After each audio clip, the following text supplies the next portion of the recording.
আজকে 5 জন আসামি ডিএমপির তৎকালীন কমিশনার হাবিবুর রহমান, খিলগাঁও জোনের এডিসি রাশেদুল ইসলাম, খিলগাঁও থানার ওসি রামপুরা থানার ওসি মশিউর রহমান, এএসআই চঞ্চল চন্দ্র সরকার এবং সাব ইন্সপেক্টর তরিকুল ইসলাম।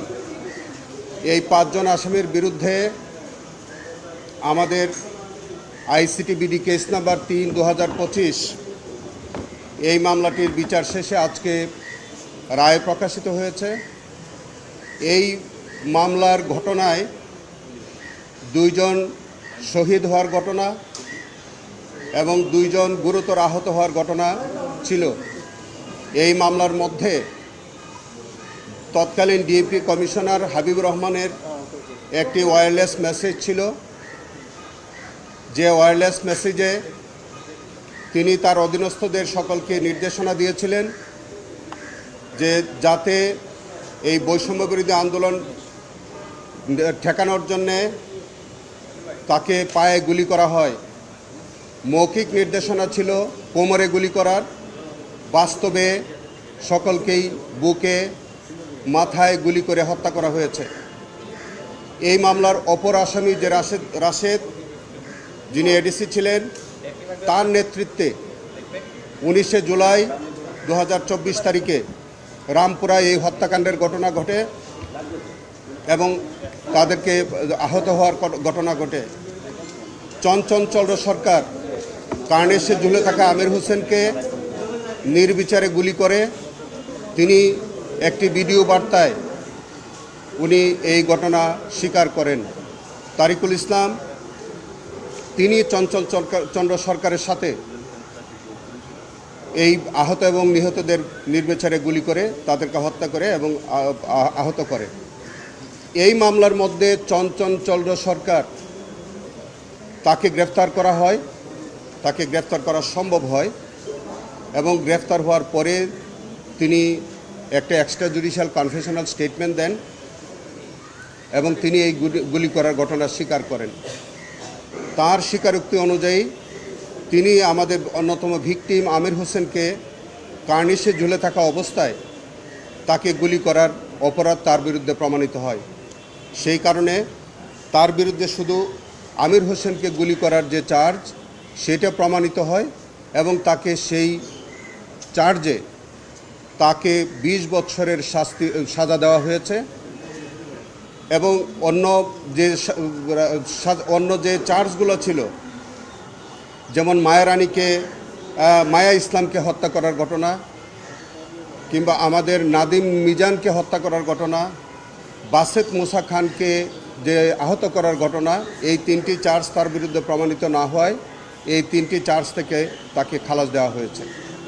আমরা মনে করি চঞ্চল চন্দ্র সরকারের যে এই রায় এটি যথার্থ হয়েছে এবং আমরা এই রায়ে আপাতত সন্তোষ প্রকাশ করছি।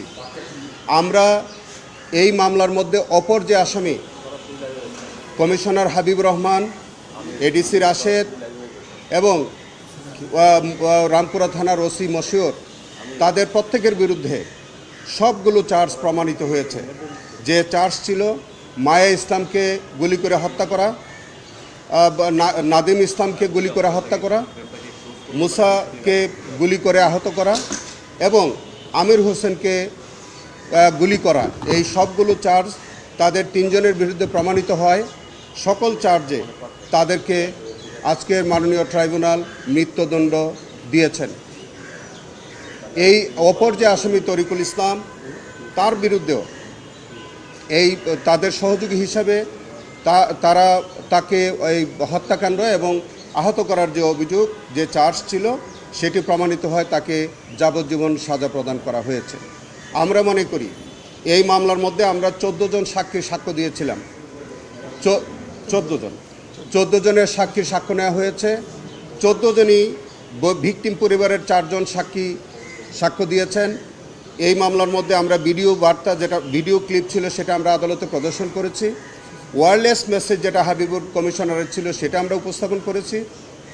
এই মামলার মধ্যে আনুষঙ্গিক যে আহত এবং নিহত হওয়ার সপক্ষে যেসব এভিডেন্স ছিল সেগুলো আমরা উপস্থাপন করেছি এবং আজকে এই মামলাটি সম্পূর্ণরূপে সন্দেহাতীতভাবে প্রমাণিত হওয়ায় মাননীয় ট্রাইব্যুনাল 3 জন আসামিকে মৃত্যুদণ্ড, আসামি তরিকুল ইসলামকে যাবজ্জীবন, চঞ্চল চন্দ্র সরকারকে 20 বছরের কারাদণ্ডে দণ্ডিত করেছেন।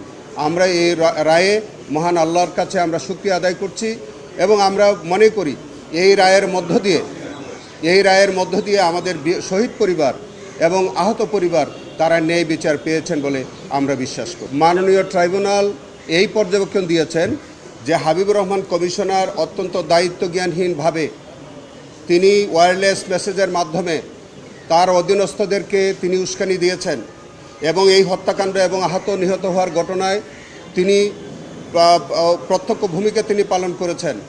শুধু তাই না, এভিডেন্সে এসছে যে এই হাবিবুর রহমান কমিশনার এই হত্যাকাণ্ড ঘটনা 19 তারিখে হত্যাকাণ্ড ঘটনার পর তিনি 21 অথবা 22 তারিখে যারা এই রাশেদের নেতৃত্বে যারা অংশগ্রহণ করেছিল এই হত্যাকাণ্ডে তাদেরকে প্রত্যেকে 1000 এবং ওসিকে 1 লক্ষ টাকা পুরস্কার দিয়েছেন 21 অথবা 22 তারিখে।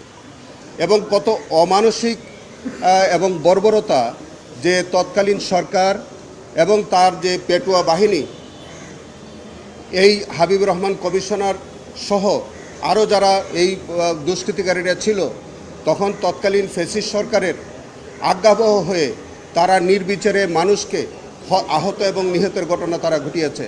আমরা মনে করি যে তাদের মধ্য থেকে আজকে যে 5 জন আসামি Habibur Rahman commissioner, ADC Rashed, OC Mashiur Rahman, ASI Chanchal এবং তারিকুল ইসলাম তাদের বিরুদ্ধে যথার্থ বিচার হয়েছে এবং তাদেরকে উপযুক্ত সাজা দেওয়া হয়েছে। আমরা প্রসিকিউশনের পক্ষ থেকে আমরা এই রায়ে সন্তোষ প্রকাশ করছি।